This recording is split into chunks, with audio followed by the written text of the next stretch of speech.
শিক্ষারা স্টাডিতে সবাইকে অনেক অনেক স্বাগত। আজ আমরা শিখব ওয়েস্ট বেঙ্গল বোর্ড ক্লাস 5-এর English book butterfly new syllabus থেকে দ্য রেবেল পোয়েট।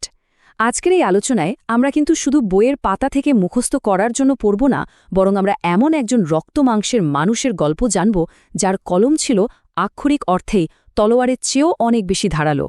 জানব তার অসীম সাহস আর আমাদের পরাধীন ভারতের ইতিহাসে তার সেই অনবদ্য অবদানের কথা। বেশ রোমাঞ্চকর একটা যাত্রা অপেক্ষা করছে আমাদের জন্য। চলো শুরু করা যাক। গল্পের শুরুতেই আলাপ করে নেওয়া যাক ছোট্ট প্রীতমের সাথে। পঞ্চম শ্রেণীতে পড়ে সে। সবেমাত্র স্কুল থেকে বাড়ি ফিরেছে আর তাকে দেখে বেশ উত্তেজিত মনে হচ্ছে, তাই না? একরাশ আনন্দ নিয়ে প্রায় ছুটতেই বাবার কাছে চলে এলো প্রীতম। তার এই প্রবল উত্তেজনা আর চোখের চমক দেখেই বোঝা যাচ্ছে যে স্কুলে আজ নিশ্চয়ই দারুণ কিছু একটা ঘটেছে। আসল ব্যাপারটা হলো সামনেই আসছে সাধারণতন্ত্র দিবস বা রিপাবলিক ডে, আর সেই উপলক্ষে স্কুলের দিদিমণি তাকে একটা ভারী সুন্দর দায়িত্ব দিয়েছেন। তাকে একটা দেশাত্মবোধক বা পেট্রিয়টিক গান গাইতে বলা হয়েছে। গানের বোল হলো কারার ওই লৌহ কপাট। কিন্তু এই অসাধারণ গানটি কার লেখা তা কি ছোট্ট প্রীতম জানে? প্রীতম তো ভারী কৌতূহল নিয়ে তার বাবাকে জিজ্ঞেস করে বসল এই গানের রচয়িতার কথা। বাবা খবরের কাগজটা একটু নামিয়ে খুব শান্ত অথচ গর্বিত স্বরে উত্তর দিলেন। তিনি জানালেন, এই যে শিরায় শিরায় রক্ত গরম করে দেওয়া একটা গান, এটা আসলে আরেক বিখ্যাত কবিতা বিদ্রোহীর স্রষ্টার লেখা। হ্যাঁ, আমাদের মহান কবি কাজী নজরুল ইসলাম। তিনি এমন একজন মানুষ যার কথা শুধু বইয়ের পাতাতেই সীমাবদ্ধ নেই, বড় আমাদের দেশের স্বাধীনতা সংগ্রামের ইতিহাসে একেবারে স্বর্ণাক্ষরে খোদাই করা আছে। বাবার মুখে এমন কথা শুনে প্রীতমের চোখে মুখে এই মহান মানুষটি সম্পর্কে আরও অনেক কিছু জানার তীব্র আগ্রহ ফুটে উঠল। এই আলোচনার মাঝখানেই দুটো খুব গুরুত্বপূর্ণ ইংরেজি শব্দ আমাদের একটু ভালো করে বুঝে নিতে হবে। শব্দ দুটো নজরুলের জীবনকে বুঝতে ভীষণ সাহায্য করবে। প্রথমটা হলো প্যাট্রিয়টিক, যার অর্থ হলো দেশপ্রেম বা দেশের প্রতি গভীর ভালোবাসা প্রকাশ করা।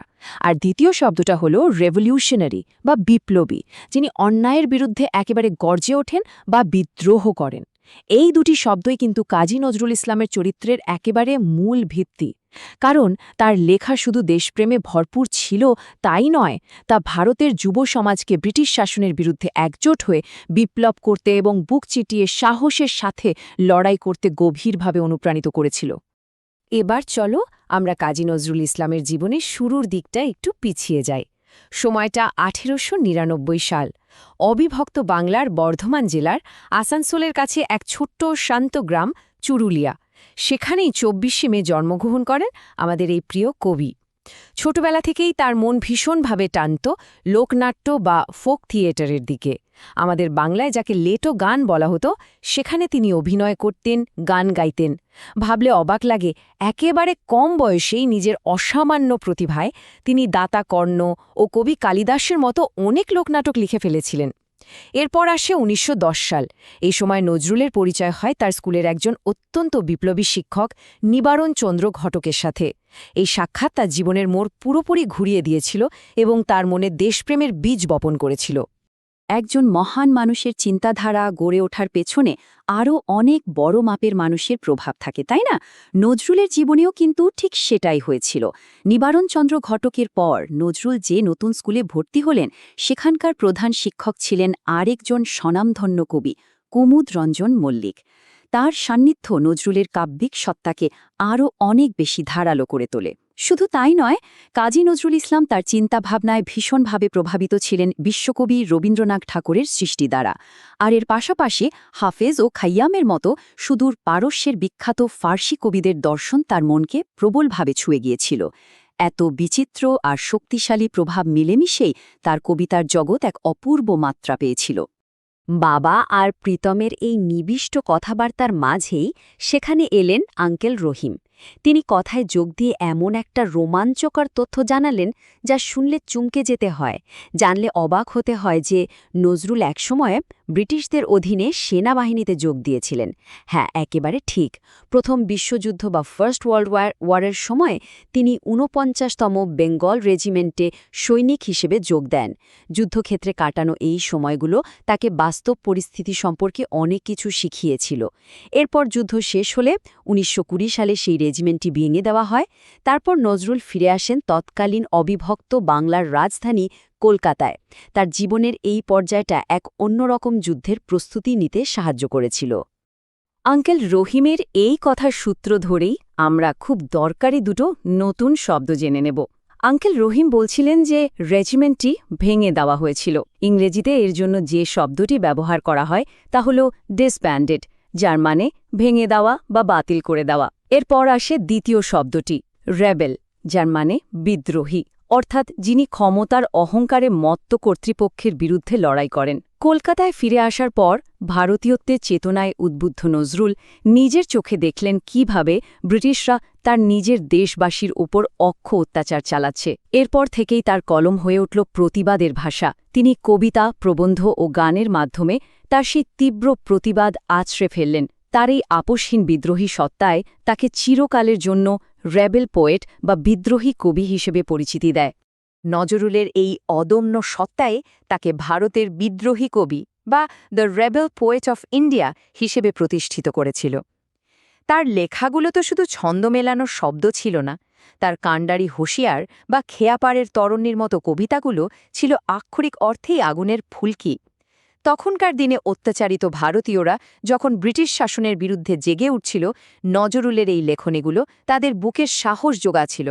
আর অন্যদিকে ব্রিটিশরা তার এই ক্ষুরধার লেখনী দেখে এতটাই ভয় পেয়েছিল যে তারা বুঝতে পেরেছিল এই শব্দগুলো বন্দুকের গুলির চেয়েও মারাত্মক।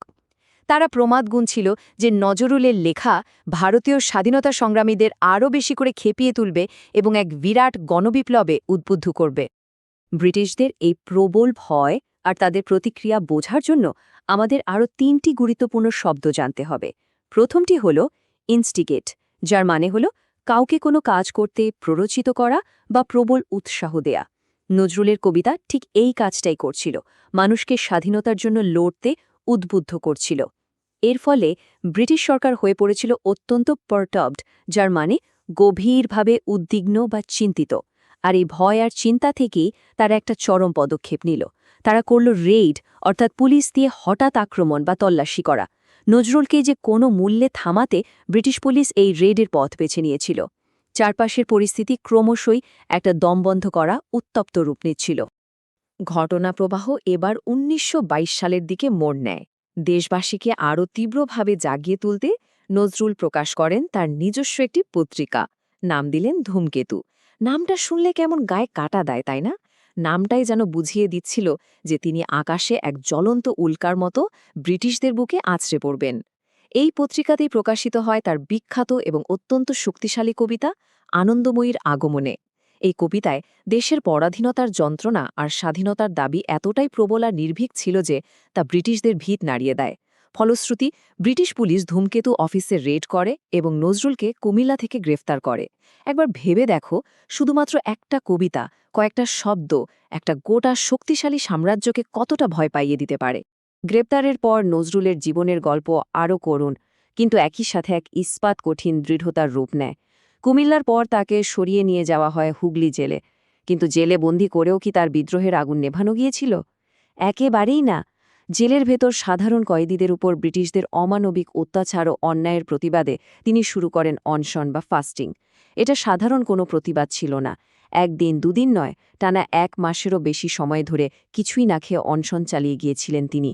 দেশের প্রতি অপরিসীম ভালোবাসা আর মনের জোর কতটা প্রবল হলে মৃত্যুকে সামনে দেখেও এমন একটা প্রতিবাদ চালিয়ে যাওয়া যায়। শেষ পর্যন্ত মানুষের প্রবল চাপের কাছে নতি স্বীকার করে ১৯২৩ সালের ডিসেম্বর মাসে ব্রিটিশ সরকার তাকে জেল থেকে মুক্তি দিতে বাধ্য হয়। তার এই আত্মত্যাগের গল্প থেকে আমরা আরও ৩টি শব্দ শিখে নিতে পারি। ফাস্টিং মানে হল না খেয়ে থাকা বা অনশন করা। জিল হল প্রবল উৎসাহ বা সীমাহীন মানসিক শক্তি।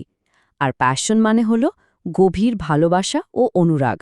নজরুলের এই অসীম সাহসিকতার গল্প শুনে ছোট্ট প্রীতমের মন যেন এক অনাবিল গর্বে ভরে উঠল। সে দৃঢ় স্বরে জানাল যে এখন থেকে সে কারার ওই লৌহ কপাট গানটি শুধুমাত্র প্রজাতন্ত্র দিবসের একটি সাধারণ গান হিসাবে গাইবে না। সে এটি গাইবে বুকে এক প্রবল উৎসাহ, শিরায় শিরায় এক অদম্য জোশ এবং দেশের প্রতি গভীর ভালোবাসার সাথে। এমন মহান একজন মানুষের সৃষ্টি গাওয়ার সুযোগ পেয়ে প্রীতম সত্যি অনুপ্রাণিত। এই অসামান্য গায়ে কাটা দেওয়া গল্পের পর চলো আমরা একটু ভিন্ন স্বাদের দিকে, অর্থাৎ আমাদের পাঠ্য বইয়ের ব্যাকরণ বা গ্রামারের দিকে এগোই। অ্যাক্টিভিটির সাথে আমাদের জন্য একটা খুব মজার জিনিস শেখার আছে, তা হল অ্যাডভার্বস বা ক্রিয়া বিশেষণের ব্যবহার। অ্যাডভার্ব আসলে কি? খুব সহজ করে বললে অ্যাডভার্ব হলো এমন কতগুলো শব্দ যা কোনো একটা কাজ ঠিক কেমনভাবে হচ্ছে, কখন হচ্ছে বা কোথায় হচ্ছে সেটা আমাদের খুব পরিষ্কারভাবে বোঝাতে সাহায্য করে। চলো তাহলে খুব সহজে অ্যাডভার্বের কয়েকটা মজার ভাগ দেখে নেওয়া যাক। কাজ কখন, কোথায় আর কিভাবে হয় তার ওপর ভিত্তি করে অ্যাডভার্বকে মূলত ৩টি প্রধান ভাগে ভাগ করা যায়: adverb of time, adverb of manner এবং অ্যাডভার্ব অফ প্লেস। আমরা যে গল্পটা পড়লাম সেখান থেকে উদাহরণ নিলে বিষয়টা একেবারে জলের মতো পরিষ্কার হয়ে যাবে। যেমন ধরা যাক আফটার বা পরে, এটা দিয়ে একটা কাজ কখন হচ্ছে বা সময় বোঝাচ্ছে, তাই এটি অ্যাডভার্ব অফ টাইম। এরপর ধরা যাক বোল্ডলি বা সাহসিকতার সাথে।